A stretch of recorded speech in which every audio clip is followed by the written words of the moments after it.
जय माँ काली दोस्तों, आप सभी को मेरा नमस्कार। कैसे हैं आप सभी? मुझे आशा है कि आप सब बहुत अच्छे होंगे और स्वस्थ होंगे।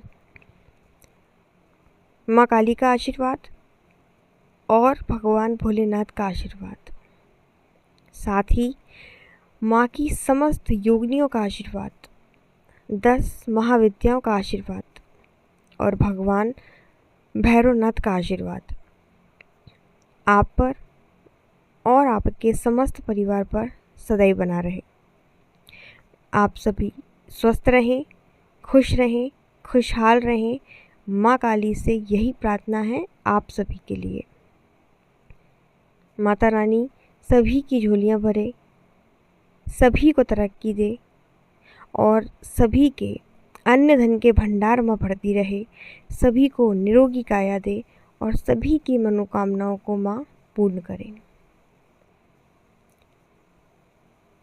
आज के वीडियो में हम बात करेंगे उन लोगों के बारे में जिन्हें माता काली की सवारी आती है या सवारी के अलावा अन्य किसी देवता की सवारी आती है। तो जिस व्यक्ति को सवारी आती है उन्हें कौन कौन से नियमों का पालन करना होता है। मुझे एक कमेंट आया था कि दीदी आप एक वीडियो बनाइए जिसमें मैं बताऊं कि जिन लोगों को सवारी आती है उन्हें कौन कौन से नियमों का पालन करना होता है। देखिए, सवारी आना अपने आप में एक बहुत बड़ी बात है। सवारी का मतलब है कि जिस भी देवी देवता की कृपा आपके ऊपर है, जिस भी देवी देवता की सवारी आपको आती है, उनका एक अंश आपके अंदर समाहित हो जाता है, जो हमेशा, जो 24 घंटे आपके साथ रहता है। इसलिए ज़रूरी नहीं है कि सवारी आएगी उसी वक्त तक ही आप नियमों का पालन करेंगे और बाद में आप चाहे कुछ भी करते रहें। नहीं, सवारी का मतलब है उस देवी देवता का अंश आपके अंदर हमेशा रहता है, तो आपको हमेशा सवारी के नियमों का पालन करना होता है। अगर आप सवारी से जुड़े इन नियमों का पालन नहीं करते हैं तो जो सवारी आपको आपकी भक्ति से, आपको आपके गुरु के द्वारा, आपको आपके इष्ट के द्वारा, ये जिस भी रूप में आपको सवारी मिली है, वो सवारी आपसे रुष्ट हो जाएगी और आपके शरीर को छोड़कर चली जाएगी। साथ में अगर आप सवारी से जुड़े नियमों का पालन नहीं करते हैं, सवारी का सम्मान नहीं करते हैं, तो सवारी ने कृपा प्रसाद के रूप में आपको जो भी दिया था वो आपसे सूद समेत वापस ले लेंगे और आप कुछ भी नहीं कर पाएंगे। इसलिए जिन लोगों को सवारी आती है उनका जीवन आम लोगों के जीवन के जैसा नहीं होता, उन्हें बहुत सारे नियमों का पालन करना होता है। इसलिए मैंने पहले जो वीडियो बनाया था उसमें बिल्कुल क्लियर किया था कि किसी भी देवी देवता की सवारी को अपने शरीर पर बिल्कुल नहीं बुलाना चाहिए, क्योंकि बहुत सारे नियम उस व्यक्ति को धारण करने पड़ते हैं अपनी ज़िंदगी में, और अगर वो नहीं करता है तो उसे इसका खामियाजा भी भुगतना पड़ता है। लेकिन अफसोस की बात है कि लोग माता काली की सवारी आने को मजाक समझते हैं।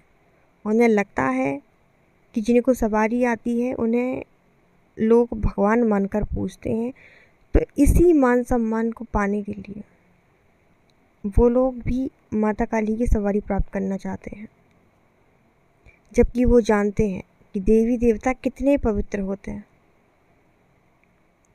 इसलिए सवारी वाले लोगों का जो जीवन है वो इतना आसान नहीं होता है। सवारी जब किसी व्यक्ति को प्राप्त होती है वो कई तरह से होती है। या तो आपने बहुत ज़्यादा पूजा पाठ किया है, तप किया है, अन्य अन्य प्रकार से मंत्र जप करे हैं, ग्रंथ पढ़े हैं, चालीसा का पाठ किया है, आपने नवरात्रि के समय पर अखंड ज्योत जलाई है। और माँ काली का तो ऐसा है कि वो आपके कौन से भाव से कब प्रसन्न हो जाए, कुछ नहीं कह सकते। तो अगर आपको सवारी आपकी भक्ति के द्वारा मिली है, आपके तप के द्वारा मिली है, तब तो सवारी को आपसे और भी ज़्यादा उम्मीदें होती हैं, क्योंकि वो जब आती है आपके शरीर पर तो वो ये देखकर आती है कि इस बच्चे ने मेरी इतनी तपस्या की, इतनी साधना की, तो ये आगे भी मेरा मान सम्मान करेगा। लेकिन सवारी आने के बाद अगर आप नियमों का पालन नहीं करते हैं तो माँ को बड़ी ठेस पहुँचती है। दूसरी जो सवारी आपको प्राप्त होती है वो होती है आपके गुरु के द्वारा।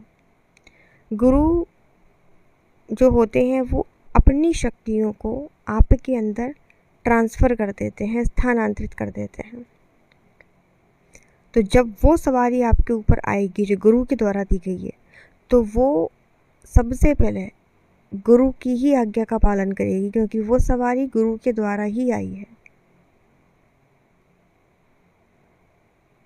तीसरा जो आपको सवारी प्राप्त होती है वो तब होती है जब आप पिछले जन्मों में माँ काली के भगत थे या अन्य किसी देवता के भगत थे। आपने माँ से वचन ले रखा था कि माँ इतने पीढ़ियों तक आप मेरे साथ चलना, इतने पीढ़ियों तक मेरे परिवार को तारना। तब माँ की शक्ति पीढ़ी दर पीढ़ी आपके साथ चलती है। इसलिए नियमों का पालन करना बहुत ज़रूरी है। तो अब मैं आपको नियम बता देती हूँ कि कौन कौन से नियमों का पालन करना होता है। सवारी जिन व्यक्ति को आती है उनका शरीर आप ये समझिए कि बिल्कुल देवता के समान पवित्र हो जाता है, क्योंकि देवता का अंश उसके अंदर होता है। तो ऐसे व्यक्तियों को साफ सफाई का विशेष ध्यान रखना चाहिए। मांस मदिरा का सेवन भी उस व्यक्ति को बिल्कुल नहीं करना चाहिए जिनको सवारी आती है। दूसरा, उन व्यक्तियों को कभी भी झूठ नहीं बोलना चाहिए। माँ काली वचन की पक्की होती हैं, तो अगर उस बच्चे ने किसी को वचन दे दिया है तो वचन भी नहीं तोड़ना चाहिए। अगर स्त्री को सवारी आती है तो उसे अपने पति को छोड़कर किसी अन्य पुरुष के साथ किसी भी प्रकार के गलत संबंध नहीं बनाने चाहिए, ना किसी दूसरे व्यक्ति के प्रति उसके मन में भाव आना चाहिए, विचार आना चाहिए। और अगर सवारी पुरुष को आती है तो यही बात उस पर भी लागू होती है। अपनी पत्नी के अलावा हर दूसरी औरत उसकी बहन, माँ, बेटी ही होनी चाहिए। आप खुद से झूठ बोल सकते हैं, लेकिन देवी देवताओं से झूठ नहीं बोल सकते। देवी देवताओं को आपका इस तरीके का आचरण बिल्कुल पसंद नहीं आएगा। अगला जो नियम है वो ये है कि जिस भी देवता की सवारी आपके ऊपर आती है, उनका जो भी विशेष दिन है उस दिन आपको उनका भोग ज़रूर देना है। चाहे मीठे पान का भोग दें, हलवा पूड़ी का भोग दें, जो भी आपके देवता हैं, जो भी उनका विशेष भोग रहता है वो भोग आप उनको ज़रूर दें और अंगारी पर भोग दें। उनके मंत्रों का जाप नियमित तौर से करें।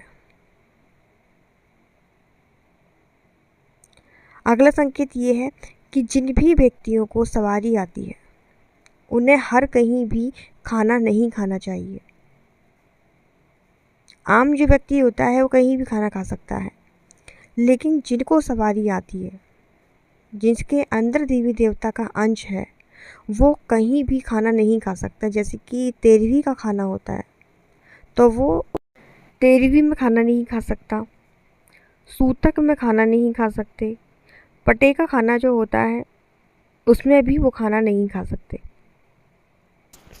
साथ ही 13वीं सूतक, इस प्रकार की जो चीज़ें होती हैं वहाँ पर भी सवारी वाले व्यक्तियों को खाना नहीं खाना चाहिए।